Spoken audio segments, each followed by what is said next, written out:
শরীরের ভিতরে যে রুহুটা আছে এটাও আল্লাহ তাআলার হুকুমেই চলতেছে।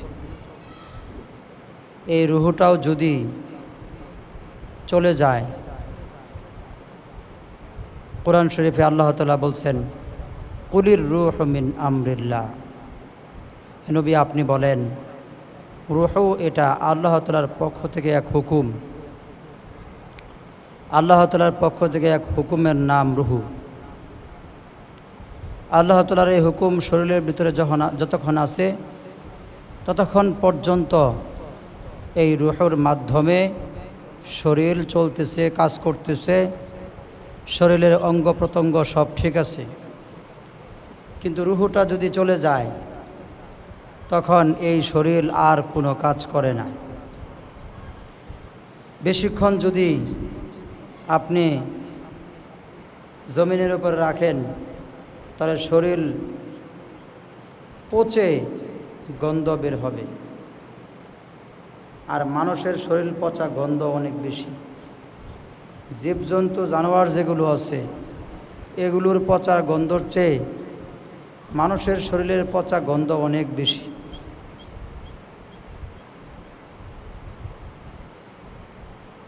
তো এই মানুষ পচে যাবে যদি তার শরীরে রুহু না থাকে,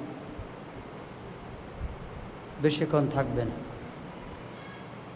একদিনও থাকবে না, শরীর থেকে গন্ধ বের হওয়া শুরু হবে। কবরে মানুষকে যখন রাখা হয় 3 দিনের মধ্যে তার পেটটা ফেটে যায়। এই যে মানুষের পেট, এই পেটটা 3 দিনের মধ্যে ব্রাস্ট হয়ে যায়, ফেটে যায়। ওই যে মানুষ বলে না যে কবর তো আমরা দিয়ে আসলাম, সেখানে তো কোনো পোকামাকড় দেখি নাই, তাহলে পোকামাকড় কোত্থেকে আসবে বা কোত্থেকে হলো? পোকামাকড় কোথার থেকে আসতে হয় না, পোকামাকড় শরীরের ভিতরেই জন্ম নেয়।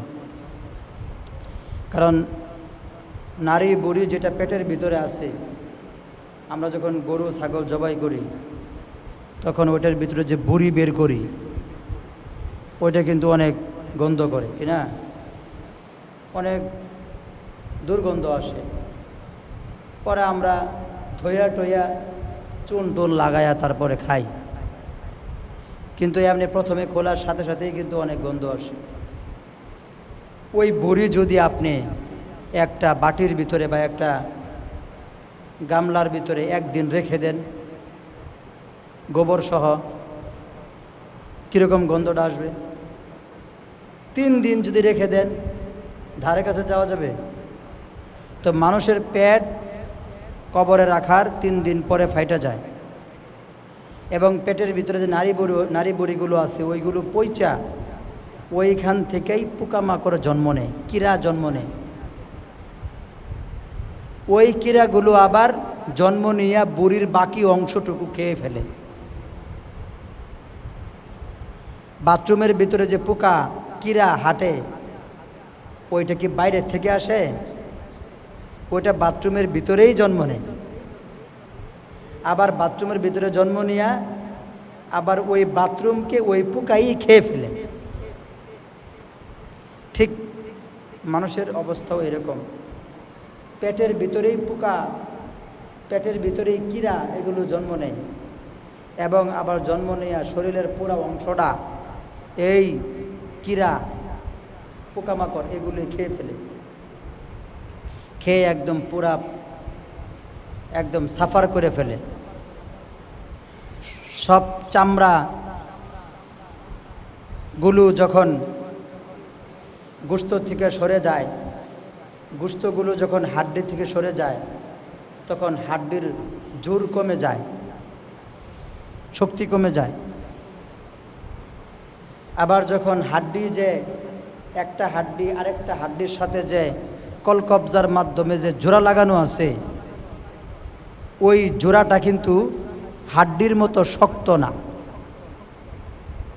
কনুইয়ের ভিতরে যে জোড়াটা আছে এটা কিন্তু হাড্ডির মতো শক্ত না, এটা নরম হাড্ডি যেগুলো আছে ওইগুলোর মতো। সুতরাং হাড্ডি খতম হওয়ার আগে প্রত্যেকটা অঙ্গ প্রত্যঙ্গের জোড়াগুলো শেষ হয়ে যায়, তখন জোড়াগুলো ছাইরা দেয়। অনেক সময় দেখবেন 1 মাস পরে 2 মাস পরে কোর্টের অর্ডারের মাধ্যমে অনেক লাশ সরকার বিচারের জন্য উত্তোলন করে। তখন যারা লাশ উত্তোলন করে তখন তারা দেখে কাফনের কাপড় কিন্তু পচে নাই, কিন্তু ভিতরে যে মানুষটা, ওই মানুষটা একেবারে পচা শেষ হইয়া এরম শেষ হওয়া হয়েছে যে কাপড়ের এক সাইড ধরিয়া এরকম ঝাঁকি দিলে পুরা শরীরটা আরেক সাইডে যায় জমা হয়ে যায়। আমি দেখছি একটা লাশ তোলার সময় এরকম অবস্থা। অর্থাৎ যখন পুরা কবরটা খনন করে ফেলছে, খনন করার পরে কাপড়ের মাথার যে সাইডটা আছে ওই সাইডটা একটু টান দিল, টান দেওয়ার সাথে সাথে ওই কাপড়ের ভিতরে যে মানুষটা আছে পুরা মানুষটা জড়া হইয়া পায়ের যে সাইডটা এখানে সব জমা হইয়া একখানে হয়ে গেল। তাইলে আপনি চিন্তা করেন, যে কাফনের কাপড়টা মানুষের সাথে দেওয়া হয় ওই কাফনের কাপড়টার আগেও মানুষ পয়চা শেষ হয়ে যায়। ওই কাফনের কাপড়টাও পয়চা শেষ হইতে হইতে 6 থেকে 1 বছর সময় লাগে, কিন্তু মানুষের শরীর শেষ হইতে 1 মাস সময়ও লাগে না। মানুষের শরীর শেষ হইতে 1 মাস সময়ও লাগে না। এই হলো আমাদের জিন্দিগির প্রকৃত অবস্থা। আমরা এই জিন্দিগি অবস্থার কথা চিন্তা করি না কোনো দিন, কখনোই। আমাদের চিন্তা কি? আমাদের চিন্তা হলো মানে এমনভাবে আমরা দুনিয়াতে চলাফেরা করি কোনো দিন এই পৃথিবীর থেকে আমরা মরব না, এরকম আমরা মনে করি। যদি তাই না মনে করতাম তাহলে তো কিছু নেক আমল হইলেও, কিছু সওয়াবের কাজ হইলেও আমরা করতাম, কিন্তু আমরা যেটা করি না। এই করি না, এর দ্বারাই বোঝা যায় যে কোনো দিন আমরা মরব না, এটা আমরা মনে করি যে কোনো দিনই আমরা মরতাম না। কিন্তু এই কথা চিরন্তর সত্য কথা। অবশ্যই অবশ্যই আমি চাইলেও মারা যেতে হবে, না চাইলেও মারা যেতে হবে, যুবক থাকলেও মারা যেতে হবে, বৃদ্ধ হলেও মারা যেতে হবে, সম্পদশালী হলেও মারা যেতে হবে, রাজা বাদশাহ হলেও মারা যেতে হবে, নেককার হলেও মারা যেতে হবে, বদকার হলেও মারা যেতে হবে, নবী হলেও মারা যেতে হবে, নবী ছাড়া হলেও, উম্মত হলেও মারা যেতে হবে। কারণ এই পৃথিবীতে সবচেয়ে শ্রেষ্ঠ মহামানুষ ছিলেন আমাদের নবী। এই কথা সর্বজন স্বীকৃত, কোরআন হাদিস দ্বারা প্রমাণিত। তো সেই রাসূলকে উদ্দেশ্য করে আল্লাহ তাআলা বলছেন, ইন্নাকা মাইয়িতু ওয়া ইন্নাহুম মাইয়িতুন, নিশ্চয়ই হে রাসূল আপনি মারা যাবেন যেভাবে আপনার পূর্ববর্তী নবীরা মারা গেছে। তাহলে রাসূলকে যদি এই পৃথিবীর থেকে চলে যেতে হয়, আমি আপনিকে, আমার আপনার তো অবশ্যই চলে যেতে হবে। তাহলে কেন আমার কর্মের দ্বারা, আমি যে পরকালের এক যাত্রী, আমার কাজের দ্বারা এটা বোঝা যায় না কেন? আমি যে দৌড় দিছি পরকালের দিকে, আমি যেই দিকেই তাকাইতেছি।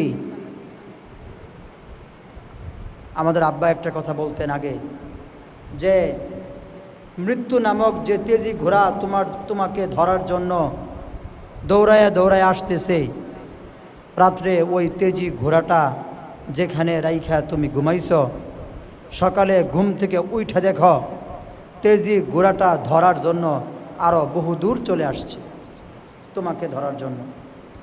রাত্রে যেখানে ছিল এখন সকালবেলা আর ওইখানে নাই, আরও কয়েক ঘন্টা সে তোমাকে ধরার জন্য আগায় গেছে, রাস্তা কমায় লাইছে,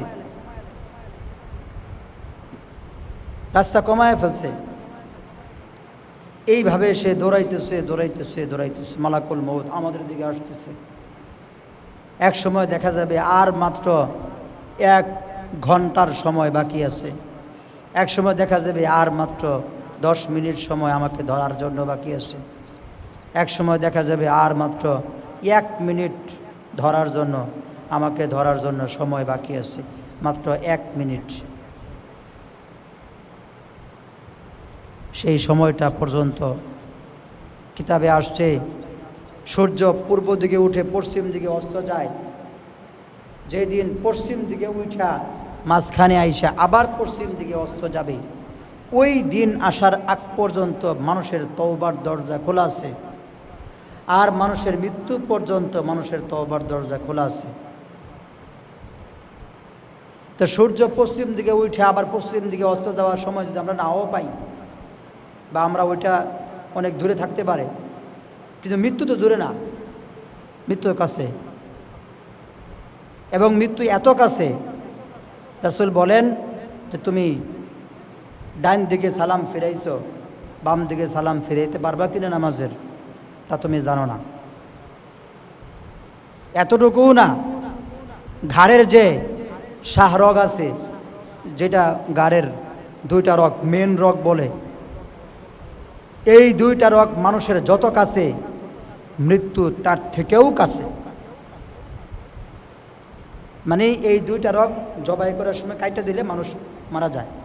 শুধু মানুষ না, যে কোনো জীবজন্তু, জানোয়ারই শ্বাসনালী, খাদ্যনালী, আর ওই 2টা রগ কাইটা দিলে বাস বাঁচবে না। তো ওই 2টা রগ যত কাছে, তার চেয়েও কাছে মৃত্যু নামক ভয়াবহ এক জিনিস আমাদের কাছে। আমরা তো এগুলো মনে করি যে না, মৃত্যু আমাকে ধরবে না, আমি তো যুবক আছি, আমার শরীরের চামড়া এখনো টাইট আছে, আমি এখনো শক্তিশালী আছি। শক্তিশালী আছি, শক্তিশালী আপনি কিভাবে হইলেন? জ্বর যদি ভালো করে শরীরের মধ্যে আসে, তাইলেই দেখা যায় যে আপনার শরীরটা শক্তিটা কই আছে। কি বলেন? ভালো করে যদি একটা জ্বর যদি কারো শরীরে আসে, জ্বর অন্য রূপ বাদ, তখন সব শক্তি, এমনও দেখা যায় খাবারটা পর্যন্ত তুইলে খাইতে পারে না, খাবার তুইলে খাবো এই শক্তিও নেই। কেউ আসতে 2টা কথা বলবে, সেই শক্তিও নেই। কথা যদি বলতেও যায়, কথা দেখা যাইতেছে যে কাপা কাপা কথা, সুস্থভাবে কথা বলতে পারতেছে না। এই জন্য এই যে কবরের ভিতরে মানুষকে রাখা হলো, রাখার পরে যে 1 মাসের মাথায় তার কাফনের কাপড় পচার আগে তার শরীরটা পচে গেল, এই মানুষটা দুনিয়াতে কেমনে বাহাদুরি, ধম্ববরে, অহংকারের সাথে চলে, কেমনে চলে? বিনয়ী এবং নম্রতা অবলম্বন করেন। বিনয়ী এবং নম্রতা অবলম্বন করাটা জরুরি। এবং শুধু এটাই না, যারা বিনয়ী এবং নম্রতা অবলম্বন করে, আল্লাহ তাআলা তাদের মর্যাদাকে উঁচু করে দেন। হাদিসে আসছে, মান তাওয়াযা লিল্লাহ রাফাআহুল্লাহ, যে ব্যক্তি নম্রতা অবলম্বন করলো, আল্লাহ তার মর্যাদাকে উঁচু করে দেন। আমার তো কারো সাথে বাহাদুরি দেখানোর দরকার নাই, অহংকার দেখানো প্রয়োজন নাই। অহংকার এটি শুধুমাত্র আল্লাহ তাআলার এক চাদর। এই চাদর নিয়ে যদি কেউ টানাটানি করে, আল্লামা শেখ সাদী রহমাতুল্লাহি আলাইহি বলছেন, মহান এক সত্তার কাছে এই অহংকার নামক চাদর যদি কেউ টানাটানি করে, কোনোদিন ওই চাদর তার নিজের কাছে আনতে পারবে না। বেশি টানাটানি করলে কি হবে? হাত ফসকে পড়ে যাবে। আর কোনো জিনিস যদি আপনি সজোরে শক্তি দিয়া টানাটানি করেন, কোনোভাবে যদি আপনার হাত ফসকে যায়, আর পিছনে যদি দেওয়াল থাকে, আপনি কিন্তু ওই দেওয়ালে বাড়ি খাবেন। আর দেওয়ালে ভালো করে বাড়ি খাইলে পরে আপনি মারাও যেতে পারেন। তো তিনি এটার সাথে উদাহরণ দিছেন, হাত ফসকে পিছনে দেওয়ালে বাড়ি খেয়ে কোনো লোক মারা যাইতে পারে। অহংকার নামক যে চাদর আল্লাহর কাছে আছে, ওই চাদরকে নিয়ে কেউ যদি টানাটানি করে তাহলে তার মৃত্যু নিশ্চিত হয়ে যাবে, অর্থাৎ তার ধ্বংস অনিবার্য। আল্লাহ তাআলা বান্দার পক্ষ থেকে অনেক কিছুই পছন্দ করেন না, তার মধ্যে সবচাইতে যেটা অপছন্দ করেন সেটি হলো বান্দা যদি অহংকার করে। এটা আল্লাহর কাছে ভালো লাগে না, এটা আল্লাহর কাছে একেবারেই অপছন্দনীয় এক জিনিস। তার প্রমাণ কি? কোরআনে অনেক আয়াত আছে, অনেক রাসূলের হাদিসও আছে। এর মধ্যে উল্লেখযোগ্য একটা আয়াত সূরা হাক্কার ভিতরে আল্লাহ তাআলা বলছেন যে কাযাবাত সামুদ ওয়া আদুম বিল কারিআ ফাআম্মা সামুদ ফাউহলিকু বিত্তাগিয়া ওয়া আম্মা আদুম ফাউহলিকু বিরিহিন সরসরিন আতিয়া সাখখারাহা আলাইহিম সাবআ লায়াল ওয়া থামানিয়াতা আইয়াম হুসুমান ফাতারাল কওমা ফিহা সরআ। কওমে আদ এবং কওমে সামুদ এরা অনেক লম্বা মানুষ ছিল, ৮০ হাত লম্বা। ৮০ হাত যদি একটা মানুষ লম্বা থাকে, আপনি বলেন এই মানুষটা কি পরিমাণ লম্বা? ৮০ হাত মানে কত ফুট? ৮০ হাত লম্বা, ১২০ ফুট। ১০০ হাত লম্বা, ১২০ হাত লম্বা, এমন লম্বা লম্বা মানুষ ছিল। তো স্বাভাবিক দুনিয়ার মধ্যেও দেখবেন কিছু মানুষ যদি একটু লম্বা হয়, হ্যাঁ মনে একটু অহংকার বেশি করে, মানে সে তো চায়া দেখে সবাই তার থেকে নিচা, মানে খাটো, তখন সে মনে করে আমার মাথা তো সবার উপরে, তার মানে এই নিচা মানুষটির উপর আমি একটু বেটাগিরি করি। এটা শয়তান তার মধ্যে এটা ঢোকাই দেয়। তো এত পরিমাণ লম্বা মানুষ, এরা হাঁটু মাটির ভিতরে এরকম সজোরে আঘাত করে হাঁটু পর্যন্ত গাইড়ে ফেলত। ওদের হাঁটু না হইলেও তো 30 ফুট 40 ফুট। ৮০ হাত যদি মানুষ লম্বা হয়, তাহলে না হইলেও তো হাঁটু পর্যন্ত 30 ফুট হয়ে যাবে। 30 ফুট পর্যন্ত সজোরে জমিনে লাথি মাইরা গাইড়ে ফেলত। আর এরকম বুক চাপড়ায়া চাপড়ায়া বলতো, কোন শক্তি আছে আমাদের সাথে মোকাবেলা করবে? কোন শক্তি আছে? কোনো শক্তি নাই যে আমাদের সাথে মোকাবেলা করবে। আল্লাহ তাআলা আরেক জায়গায় বলছেন, আলাম তারা কাইফা ফাআলা রাব্বুকা বিআদ। ওরা মানুষের সাথে যুদ্ধ করত, পাহাড়ের এক খণ্ড পাথর, বিশাল এক বড় পাথর মাথায় উড়ায় ফেলত। ওই পাথর যদি আমাদের এই মসজিদে ফেলে দেওয়া হয়, পুরা মসজিদ ভাঙ্গে চুরমার হয়ে যায়। এত বড় পাথর ওরা উঁচু করে ফেলত, পাহাড়ের এক খণ্ড ওরা মাথায় তুলে ফেলত। আমি বলতেছি না, আল্লাহ তাআলা বলছেন। অবশ্যই তারা তুলতো, না হলে তো আল্লাহ তাআলা বলতেন না। এরা এই পরিমাণ শক্তিশালী ছিল। তো আল্লাহ তাআলা বলেন, ওদের এই অহংকারটা আমার কাছে ভালো লাগে নাই। আমি কি করছি? বেশি না, সামান্য গতি থেকে একটু বেশি গতিতে, খুব গতি না, সামান্য যে গতির স্বাভাবিক যে গতিটা আছে, এই গতির থেকে একটু বেশি গতিতে আমি কি করছি? 7 দিন 8 রাত বৃষ্টি, ঝড় তুফান আল্লাহ তাআলা দিয়ে দিয়েছেন। তো কি হয়েছে?